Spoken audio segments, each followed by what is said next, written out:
The Lurking Fear. Part 1 is called The Shadow on the Chimney.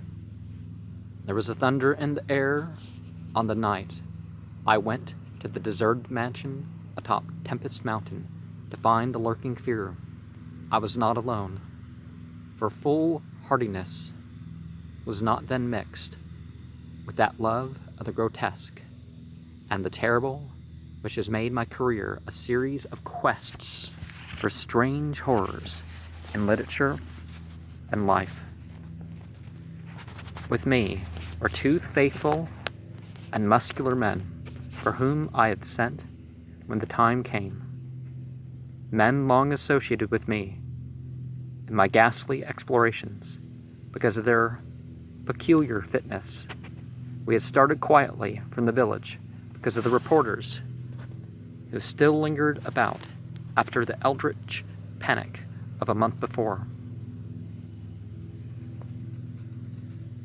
The nightmare, creeping death. Later, I thought they might aid me, but I did not want them then. Would to God I had let them share the search, that I might have had to bear the secret alone so long. To bear it alone for fear of the world would call me mad, or go mad itself at the demon implications of the thing. Now that I am telling it anyway, lest the brooding make me a maniac, I wish I'd never concealed it, for I, and only I, know what manner of fear lurked on that spectral and desolate mountain. In a small motor car, we covered the miles of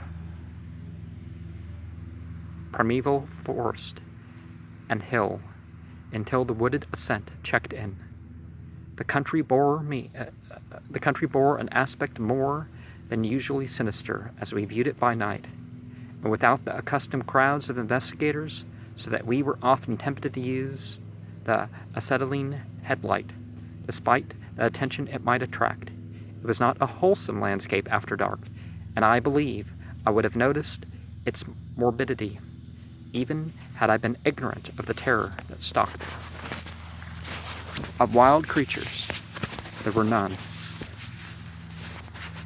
They are wise when death leers close. The ancient, lightning-scarred trees seemed unnaturally large and twisted, and other vegetation unnaturally thick and feverish, while curious mounds and hummocks in the weedy, fulgurite pitted earth reminds me of snakes and dead men's skulls swelled to gigantic proportions. Fear had lurked on Tempest Mountain for more than a century. This I learned at once from newspaper accounts of the catastrophe, which first brought the region to the world's notice. The place is a remote, lonely elevation in that part of Catskills where Dutch civilization once feebly and transiently penetrated, leaving behind, as it receded, only a few ruined mansions and a degenerate squatter population inhabiting pitiful hamlets on isolated slopes. Normal beings seldom visited the localities till the state police were formed, and even now only infrequent troopers patrol it. The fear, however, is an old tradition throughout the neighboring villages, since it is a prime topic in the simple discourse of the poor mongrels who sometimes leave their valleys to trade hand-woven baskets for such primitive necessities as they cannot shoot, raise, or make. Well, I'm not sure how much of a necessity those things are.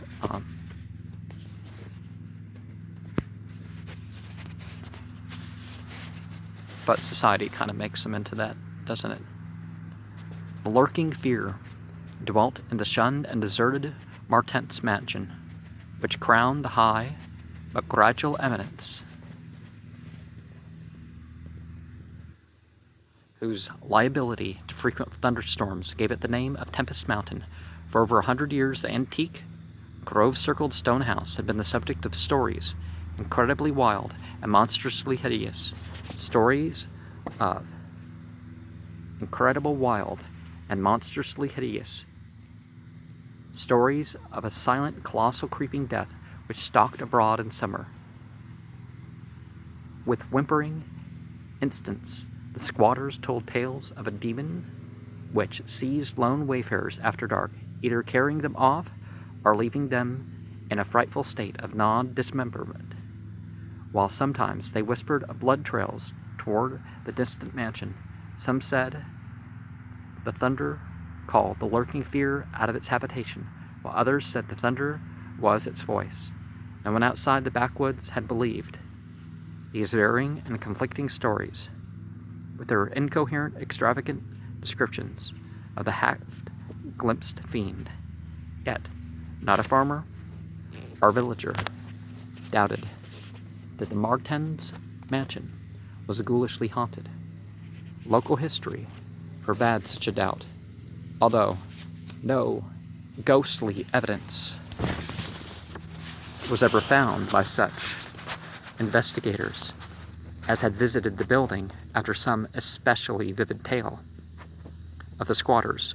Grandmothers told strange myths of the Martens specter, myths concerning the Martens family itself, its queer hereditary dissimilarity of eyes, its long, unnatural annuals, and the murder which had cursed it. The terror which brought me to the scene was a sudden and portentous confirmation of the mountaineers' wildest legends.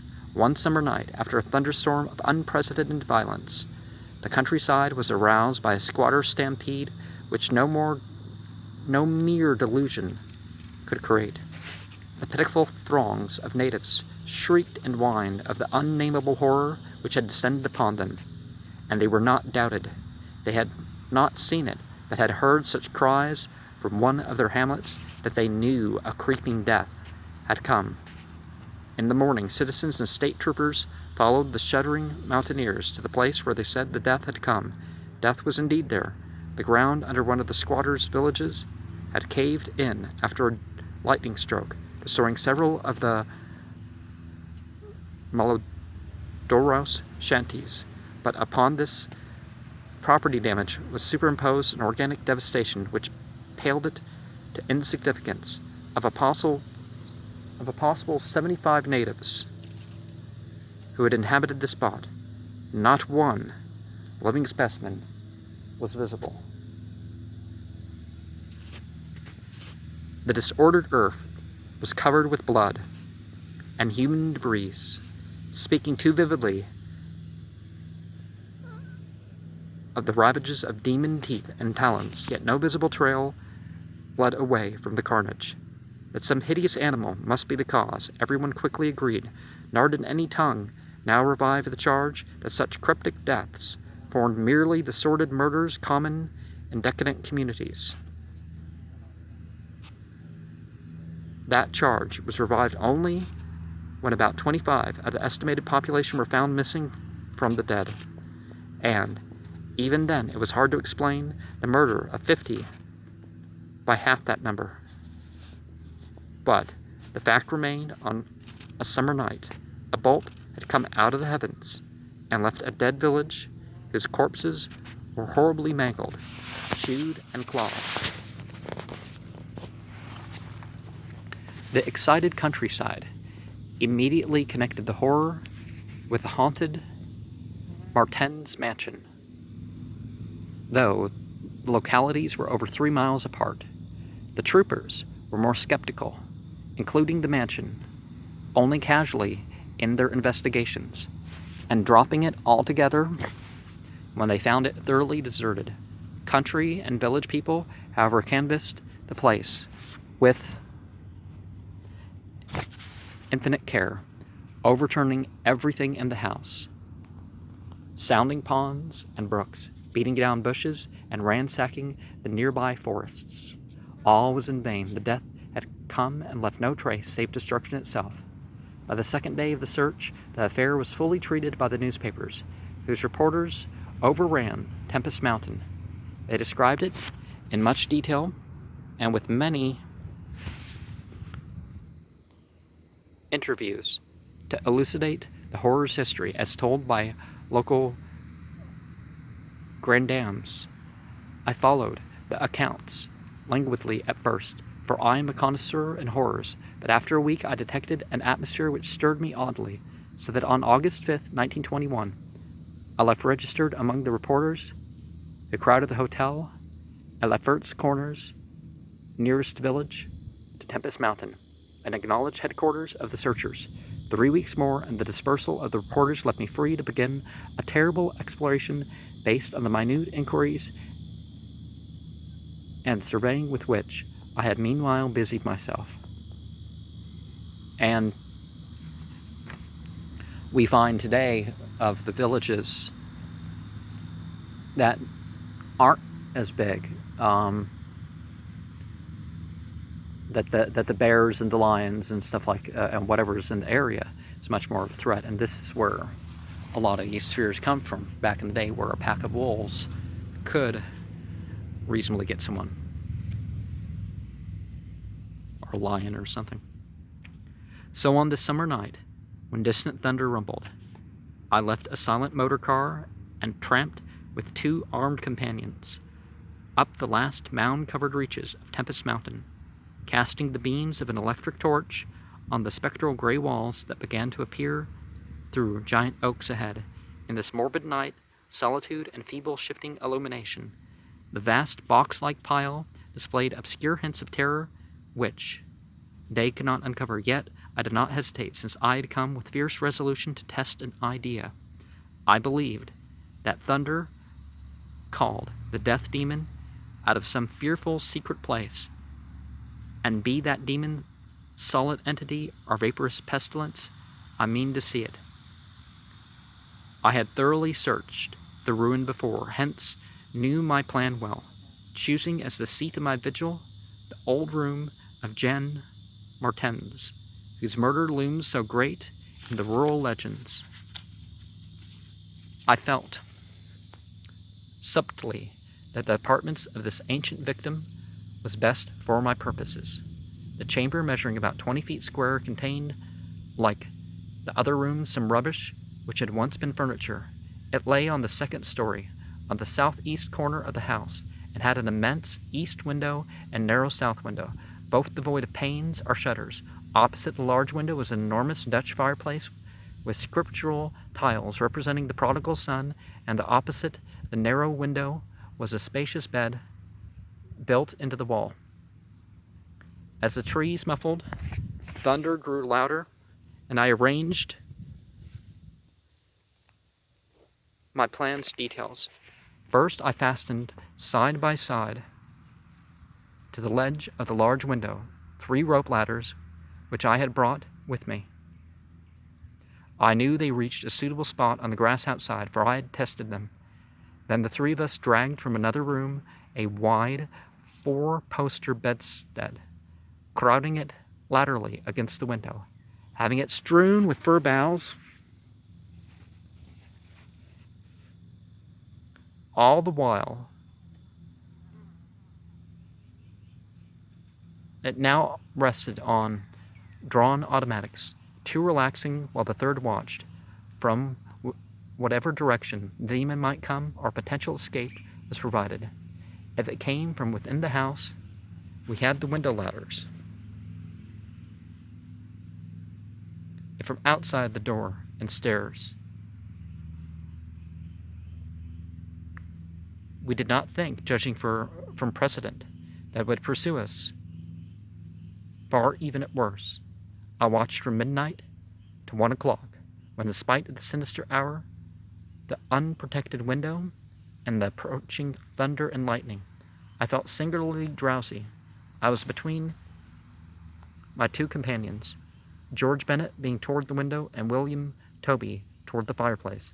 Bennett was asleep, having apparently felt the same anomalous drowsiness which affected me, so I designated Toby for the next watch, although, even as he was nodding,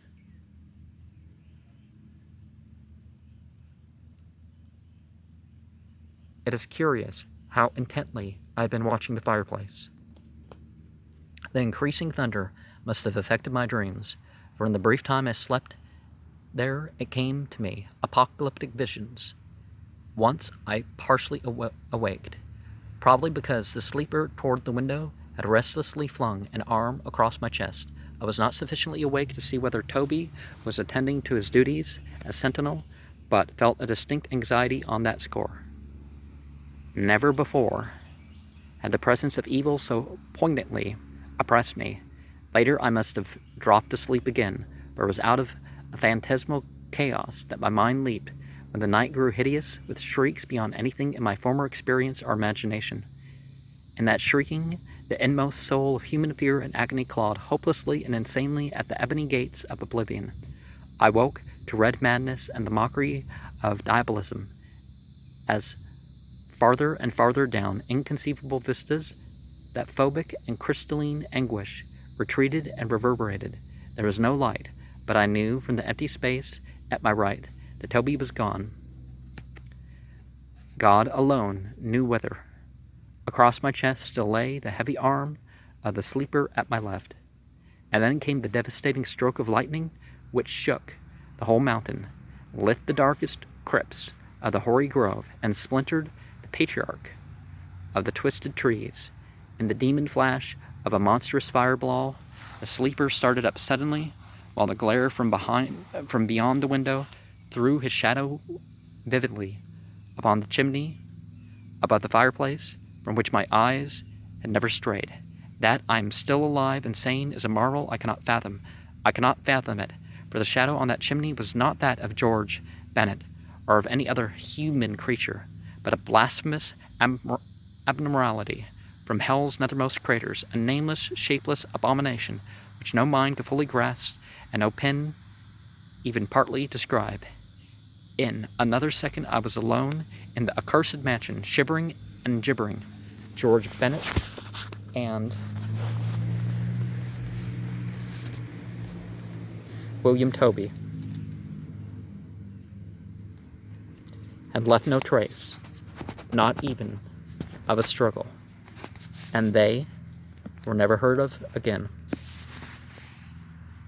Now, you can have a spiritual experience where you don't quite reach that level, but the jinn can have shapes and colors and sounds and feelings and stuff associated with them that go beyond what you can imagine. That doesn't mean you can't properly relate to your experience.